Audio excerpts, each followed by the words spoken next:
Ini sebuah ironi yang, sulit diabaikan ya. Bayangkan, seorang kepala satuan narkoba yang mestinya jadi garda terdepan, malah terlibat jual barang bukti. Hari ini, kita akan coba telusuri lebih dalam kasus ex-kasat narkoba Polresta Barelang, Kompol Satriananda. Volesnya dijadwalkan hari ini, 4 Juni 2025. Sumber kita, beberapa artikel berita terkini, kita coba bedah bareng. Apa sih inti perkaranya? Terus tuntutan berat yang dihadapi, sama sisi lain dari pembelaannya. Ya, kasus ini memang sangat menarik perhatian ya. Dan bukan tanpa alasan ya. Ini kan menyangkut langsung integritas penegak hukum kita, apalagi dalam perang melawan narkoba. Ada banyak lapisan gitu yang perlu kita lihat di sini. Oke, mari kita langsung aja. Jadi apa tepatnya yang terjadi? Maksudnya apa dugaan terhadap Kompol Satriananda ini?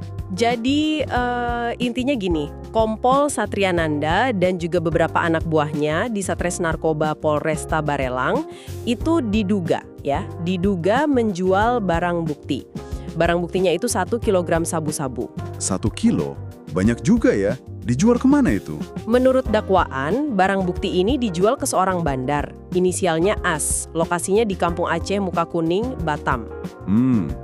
Terus gimana ceritanya sampai bisa ketahuan? Nah, ini terungkapnya dari pengembangan kasus. Jadi Bandar As ini ditangkap duluan, itu sekitar Juli 2024. Dari sana, kasusnya berkembang, lalu mengarah ke Satriananda dan anggota-anggotanya. Mereka akhirnya ditangkap Agustus 2024. Agustus 2024. Oke. Lalu konsekuensinya gimana buat mereka di kepolisian? Konsekuensinya cepat dan tegas sih. Mereka semua sudah dipecat. Pemberhentian tidak dengan hormat, PTDH. Oh, sudah di PTDH ya? Itu penting dicatat. Ya, betul. Itu menunjukkan keseriusan awal dari institusi Polri sendiri dalam menangani kasus ini. Nah, yang bikin kasus ini makin jadi sorotan kan tuntutan jaksanya ya? Jaksa penuntut umum. Kompol Satriananda ini dituntut hukuman mati. Betul sekali, hukuman mati. Ini tuntutan paling berat. Dan bukan cuma dia kan? Bukan hanya dia, ada 4 mantan anggota Satres Narkoba lain, namanya Fadilah, Wan Rahmat, Rahmadani, sama Sigit Sarwo Edi. Mereka juga sama, dituntut hukuman mati. Wah, jadi total 5 orang dituntut mati? 5 orang. Lalu ada 5 lainnya lagi, ini mantan anggota juga. Alex Chandra, Jaka Surya, Junaidi, Arianto, sama Ibnu Ma'ruf Ramde. Mereka dituntut penjara seumur hidup. Seumur hidup? Jadi ada gradasi ya, tapi tetap sangat berat semua. Sangat berat. Selain mereka, ada juga 2 warga sipil, namanya Aziz dan Zulkifli.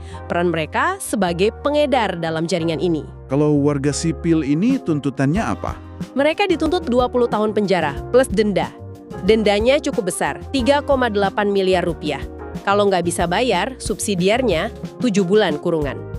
Oke, dasar hukumnya apa ya, terutama untuk tuntutan mati ini? JPU mendasarkan tuntutan pada pasal 114 ayat 2, Jungto pasal 132 ayat 1 Undang-Undang Narkotika kita nomor 35 tahun 2009. Pasal ini memang menyasar peredaran narkotika yang dalam jumlah besar dan terorganisir. Apalagi ini ada pemberatan karena pelakunya aparat penegak hukum. Jelas. Tapi di sisi lain ada momen yang cukup kontras ya saat sidang pembacaan pledoi, nota pembelaan itu. Iya betul. Dilaporkan memang Kompol Satriananda ini memohon agar hakim tidak mengikuti tuntutan jaksa.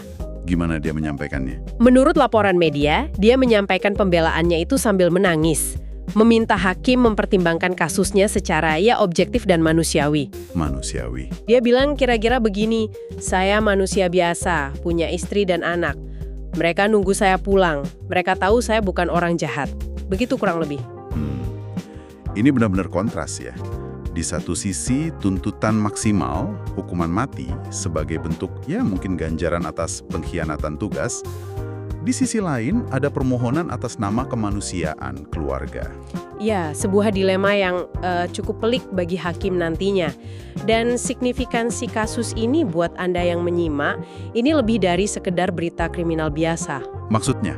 Ini jadi cermin tantangan penegakan hukum narkotika dari dalam. Isu integritas aparat jadi sorotan utama. Ini menyangkut kepercayaan publik pada institusi. Jadi ketika pagar makan tanaman begitu istilahnya ya. Betul, dampaknya itu sistemik.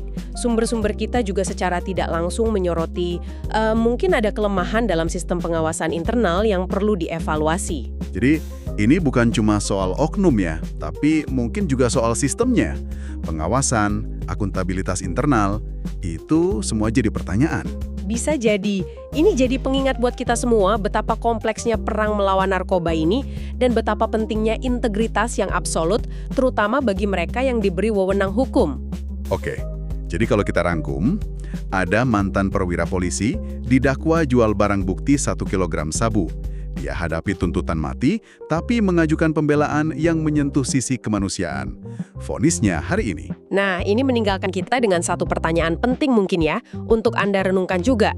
Bagaimana seharusnya sistem peradilan kita menyeimbangkan antara penegakan hukum yang tegas, apalagi ini pelanggaran berat oleh aparat, dengan pertimbangan aspek kemanusiaan yang diajukan dalam pembelaan?